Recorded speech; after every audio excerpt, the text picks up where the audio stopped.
Тоодонг нарийн чамин гоёл чимэглэл бол Семейчүүдийн соёлын салшгүй нэг хэсэг.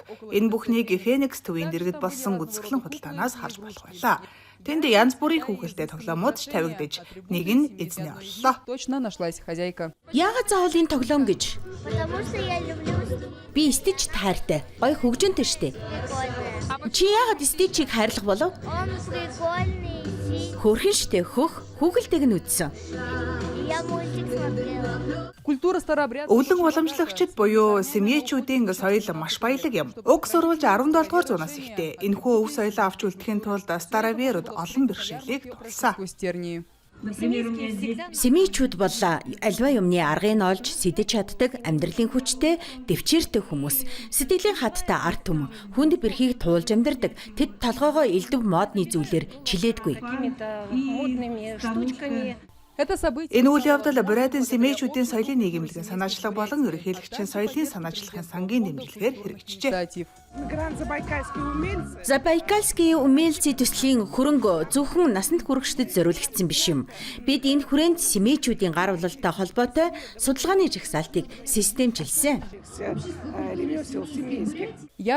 Үзэсгэлэн худалдаагаар цэнгэл дууссангүй дараа нь баяр наадам өрнөж олон урлагийн хамтлаг дуучид тоглолтоо өргөн байлаа. Бяцхан жаалууд хүртэл оролцсон юм.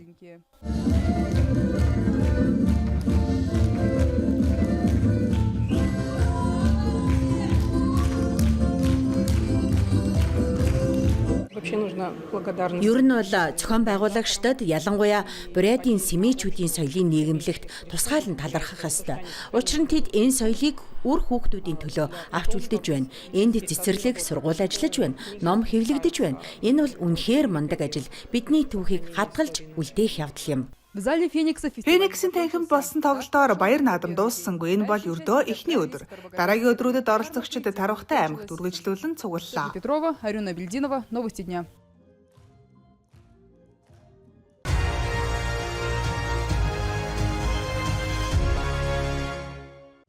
Доод Жирим тосхон олон зууны түүхтэй энэ тосгоныг 1765 онд Старовер буюу өвлөн уламжлагчдыг нүүлгэн ирүүлснээр үндэслэн гэж үздэг. Энд тэднийг Семейчүүд гэж нэрлэдэг. Түүнээс хойш олон үе солигдсон ч өвөг дээдсийн уламжлалыг өнөө хүртэл чандлан сахиж иржээ. Жиримийг Семейчүүд байгуулсан. Миний өвөг дээдсийн нэг Петров Афанасий энэ тосгоны анхны үндэслэгчдийн нэг байсан. Өвлөн уламжлагчдын байгуулсан энэ тосхон эртнээс Оросын эртний соёлын нэгэн дархан газар байлаа. Энд хүмүүс өвөг дээдсийнхээ ахуй амьдрал, заншил, итгэл үнэмшлийг нандинан хадгалсаар ирсэн. Бид баггүй өв зүйл хадгалсаар ирсэн. Юуны түрүүнд мэдээж итгэл үнэмшил юм. Манайх өөрийнхөө гэсэн өвлөн уламжлагчдын сүмтэй. Бид одоо миний өвөг Родион Феоктисовичийн байгуулсан хуучин гэр музейд байна.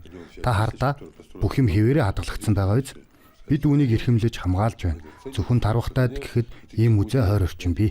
Семейчүүдийн өв соёлын нийгэм бэлэг тэмдэг нь утга бэлэгдэл гүн шингэсэн гэрийн дотор ханын зураг юм.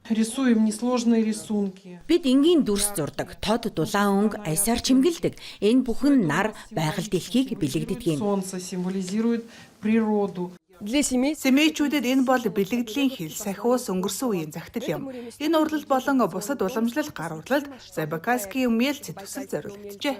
Семейчүүдийн ханын зураг 3 чиглэлтэй. Геометрийн буюу хамгийн эртний хэлбэр, ургамлын буюу мод, навч, мөчөр, дүрсэлсэн зураг. Мөн амьтны дүрст буюу гол төлөв, хос шувуу дүрслэгддэг. Семейчүүдийн бас нэг чухал гар урлал бол шавар эдлэлхийх ажил. Өмнө нь голдуу ирчүүд эрхэлдэг байсан бол одоо хүүхдүүд хүртэл шавар урлалд суралцж байна. Алив хамтдаа.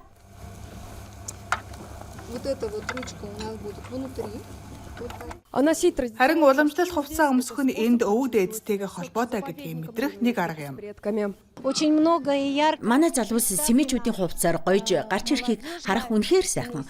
Хүүхдүүд ач зээнэр маань уламжлалт хувцас өмсөд омогшин алхахыг харахад сэтгэл баястаг. Семейчүүдийн хувцас хэд хэдэн төрөлтэй. Түүний өнгө, даавуу, чимэглэл нь Бурятын аль нутагт хамаархаас өөрчлөгддөг. Наадмаар олон төрлийн хувцас толилжээ. Ингэж боож байна. Жишээ нь мухар шиврийн дүүрэгт ийм тууз хэрэгэлдэг. Харин Тарвахтай бичүүрт ийм тууз хийгээгүй. Но главное наследие... Гэхдээ семейчүүдийн хамгийн үнцэнтэй өв бол эд зүйлс бус хүмүүс өөрсдөө тэдний зан чанар дуу хоолой юм. Энэ бүхэн өнөөч эртний дуунуудад музейн хан дургандаа цуурайцаар байна. И стенах музея.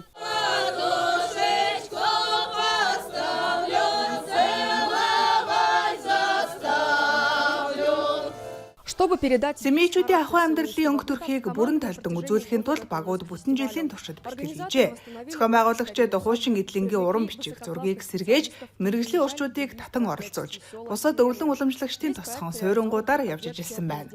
Энэ төсөл ерөнхийлөгчийн соёлын санаачлагын сангийн дэмжлэгээр хэрэгжижээ. Щербаков, новости дня.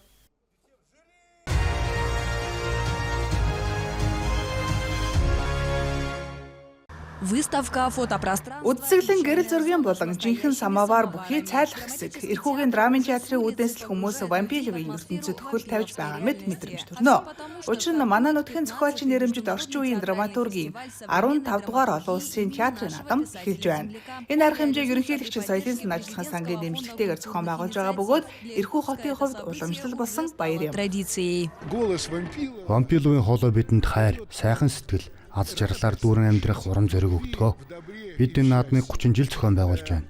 Энэ хугацаанд хүмүүс манай үзэсгэлэн талбайд гоёмсог театрынхаа хажууд сайхан хүмүүстэй хамт энэ сайхан баярыг тэмдэглэж байгаадаа аз жаргалтай байсаар ирсэн юм.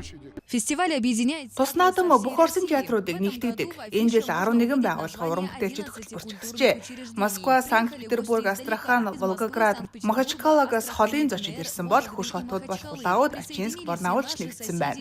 Мөн Эрхүүгийн бүс нутгийн театрууд ч оролцож байна. В стороне и театры Иркутской области. Энэ наадам зөвхөн манай бүс нутагт төдийгүй бүх Оросын хувьд чухал ач холбогдолтой. Орос орон аймаг бүс нутгуудаас бүтдэг Эрхүү мужуул бидний их орны салшгүй хэсэг.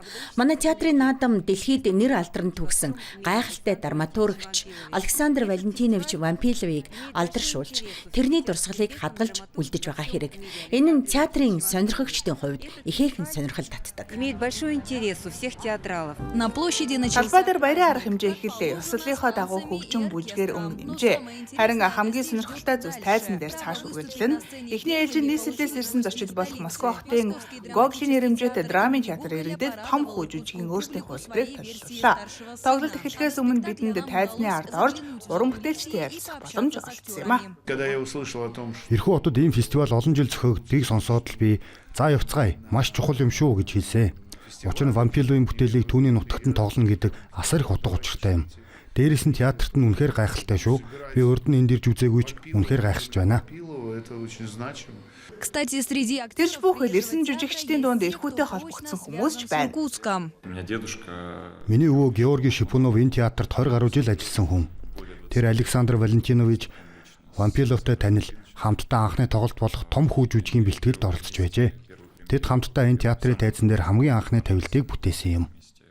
И вот погасили... Ингээд гэрэл унтарч хөшиг нээгдэн үзэгчдийн хайртай дөрүүд тайзан дээр гарч ирлээ. Уулзалт баяр баясгал театрын эд шидээр дүүрэн 7 хоног биднийг хүлээж байна. неделю. Человек молодого, старого, средних.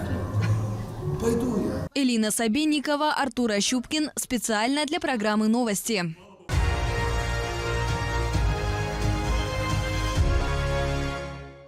В экспедиции по поиску... Халгын голын тулдаанд амь өргөцсөн дайчдыг эрен харах экспедиц Оросын 14 бүс нутгаас мөн Беларусь, Монгол улсаас ирсэн сайн дурынхаа оролцлоо.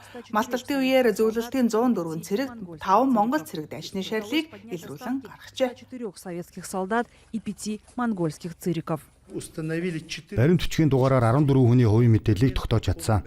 Ихэнх нь цаг хугацааны эрхэнд мартагдсан байсан юм. 1940 оноос өмнө сумны хайрцаг цэргийн хувийн мэдээлэл тэмдэглэгддэггүй байлаа.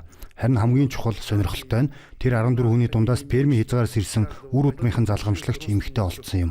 Праправнучку из Пермского края. Искали останки... За мөн өөр байглаас ирсэн хайгуулчид ч оролцсон байна. Борзи хотоос Сапсан отрядад харьяалагдах 4 хайгуулчин 16 жилийн турш Монголд малтлагад оролцож байгаа боловч энэ удаагийн экспедицэд нутгийнх нь баатруудын шарил олдоогүй байна.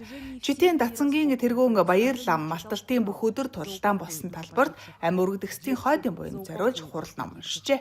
Бидний байсан газар тодорхой харагдаж байсан.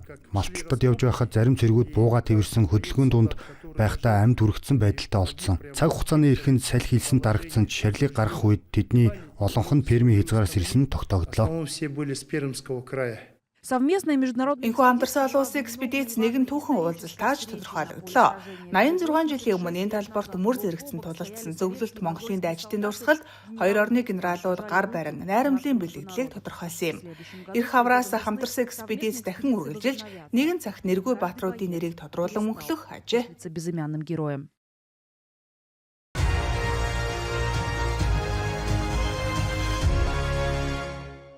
Киченерах открылся буддийский храм. Кечнерийн нутагт Цанид Чоря хурал нэртэй шинэ буддын сүм хаалга нийлээ. Ёслолын өмнө уламжлал ёсоор 3 бүрээ биш гүрүүлээж мөн ногоон дайрах болон 3 эрдэнэ гих эртний халмаг дуугшгэллээ. Энэхүү хөгжмийн тахлыг Кечнерийн Мала Дербетовын болон Октябрийн дүүрэгдэх хөгжмийн сургуулийн багш сурагчдын нэгдсэн найрал хөгжимчид өргөсөн бөгөөд тэдэнтэй хамт ах トゥ бурайдын зочин уран бүтээлчид ч тоглолжээ. Ёслолын ажиллагаанд халимгийн шаждын лам гişэ Тэнзэн Чойдаг төв хурлын Будда Шагжамууны алтан сүмийн ламнар бүгд найрамдах халимаг улсын засгийн газрын гишүүд удирдлагууд хүрэлцэн иржээ. Эрхэм зочдыг өгтөн мэдчилсэн халимгийн ерхий сайд Гильяна Босхомжиева нээлттэй оч холбогдлыг онцлон тэмдэглэлээ. И пример для подрастающего поколения. Манай бүгд найрамдах улс 3 дахь удаагийн олон улсын буддын форумыг угтан бэлтгэж байгаа. Энэ үед энэхүү үйл явдал үнэхээр чухал юм. Буддын шашин өнөөдөр Оросын соёлын болон оюун санааны үнэт өвийн нэг хэсэг болсон. Хурлын цогцлбарын нээлт нь нийгмийнхэн оюун санаа, ёс суртахууныг бэхжүүлэхэд оруулж байгаа агуу хувь нэмэр болж түүхэнд бичигдэх болно. После красочной церемонии Төв хурлын лам нарын оролцоотой өнгөлөг нээлтийн ёслолын дараа хурал нам өргөж 200 зул өргөжээ. Энэ нь гэрлийн бэлэгдэл болж мунхаг ханах хуйг арилгах, мөн Будда Бодисаттва нарт өргөх тахил болсон юм. Шин сүмийн зохицолбор нь тогтчулсан ногоон бүс, майн хүрд цагаан үгэн сахиусын хөшөө зэрэг буддын уламжлалт дүрслэлтэй. Хурлын орчны талбайн замыг хээтэй хавтангаар ширсэн бөгөөд арц малаас мод тарьжээ. высажен можжевельник и туя. Сүм бол хүний сэтгэлийг эдгэх газар. Манай Киченерт ийм гайхалтай сүм баригдсан сүнслэг хөгжлийн асар том алхам гэж би итгэж байна. Жители Киченеровского Хурлын бүтээн байгуулалтад Кечнерийн нутгийн иргэд энэ газраас гаралтай бусад хот суурьнд амьдарч байгаа хүмүүс, бизнес эрхлэгчид, эгэлжирийн ахмадууд бүгд өөрийн хэмжээгээр хувь нэмрээ оруулжээ. Нэг нь мөнгө хандуулсан бол нөгөө нь техник, барилгын материал, өөр зарим нь хөдөлмөрөөр зориулжээ. Ийхүү өнөөдөр нутгийн ард иргэдийн хувьд удаан хүлээсэн баярын өдөр тохиоллоо. праздником. Маш баяртай, ерөөлтэй өдөр байна. Хувьсгалаас хойш ийм сүм бидэнд байгаагүй. Харин одоо ийм сайхан сүм бослоо. Манай нутгийн ийм гайхалтай сүмтэй боллоо. Би усан цэрэг 45 жил ажиллаж олон газар үзсэн ч ийм хүчтэй сүмийг үзсэнгүй. Амар амгалан олно. Хүмүүс энд ирж буян заяагаад итгэж цагаан замаа нээж болно. Энэ бол бидний хувьд маш том баяр. Хурал Кечнерийн нутагт итгэл найдвар өгч байна. Хүмүүс бүгд эвэл дор амьдрах болно. Завершилась торжественная... Ёслолын ажиллагаа томоохон тоглолтоор өндөрлөө. Мөн ирсэн бүх зочдод аршаан хүртээж халимаг цай борцгоор дайлсан юм. чаем и борциками. Наталья Доржиева, середина земли, Калмыкия.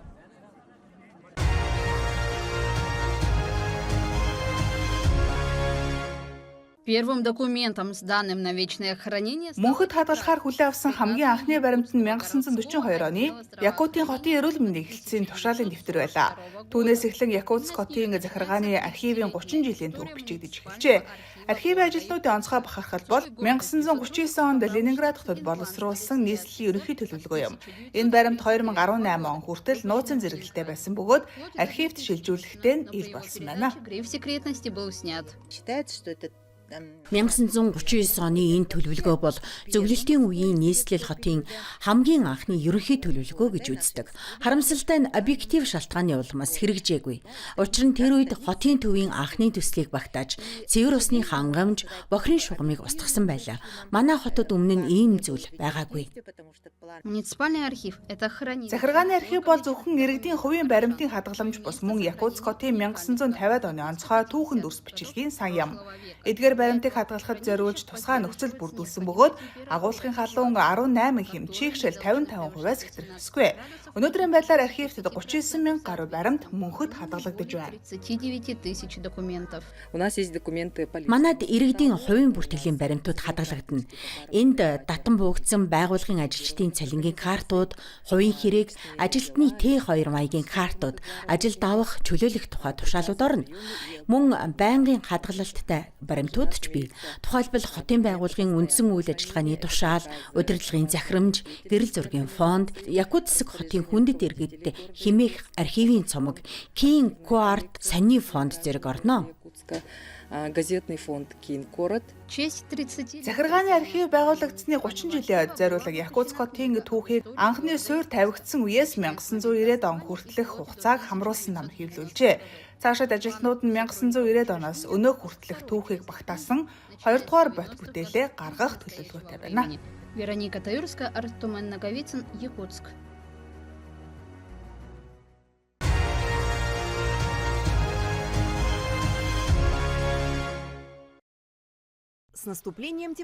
Нар жаргасны дараа Жонго эдлэнгийн үзэсгэлэнт газар сонирхолтой шөнийн аялал эхэлдэг. Гэрлийн тоглолт интерактив зөвлөлбөрүүдийн тусламжтайгаар улаан ордны зүүд хэмэх сонгодог романы алдартай хэсгүүд амилж үзэгчдийн нүдний өмнө тодхон дүрслэгдэнэ.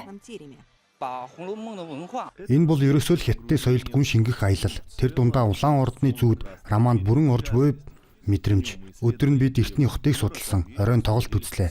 Үнэхээр сэтгэл дүүрэн мартагдшгүй аялал боллоо.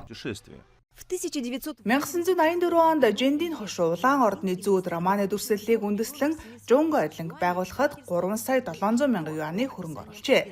Сүүлийн жилүүдэд энд түүхэн барилгуудыг сэргээн хамгаалах ажил эрчимтэй өрнөж байна. Үүнтэй зэрэгцсэн түүхэн соёлын хорооллууд амилж, гол гудамжнуудад гэрэл зургийн кафе, бэлэг дурсгалын дэлгүүрүүд нэгдсэн байна.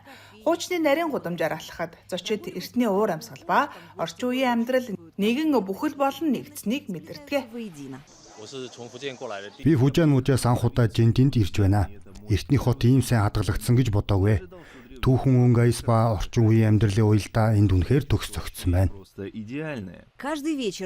Орой бүр Жэндиний шөнийн зах дээр 600 гаруй лангуу жигд игнэн байрладаг. Гэрэлт чийдэн өнгөлөг самбарууд гэрлийн жинхэнэ төөрдөг байшин үсгэнэ. Харин төрөл бүрийн амтад зуул шөнийн аяллыг хятадын хоолны аялал болгож хувиргадаг. Би өнөөдөр Харбинаас ирсэн. Жэндиний шөнийн зах дээр үнэхээр гайхалтай амтад хоол амслаа. Энтхийн уур амьсгал маш идэвхтэй. Хүмүүс нь нөхөрсөг, зочломтгой. Надад үнэхээр их таалагдлаа. Жэндийн хотод тавигдсан бүхий л тоосго дээврийн ваарн дээр түүхийн ул мөр хадгалагдан нарийн гудамж бүрт өнгөрсөн үеийн дуу хоолой цуурайцаар байдаг.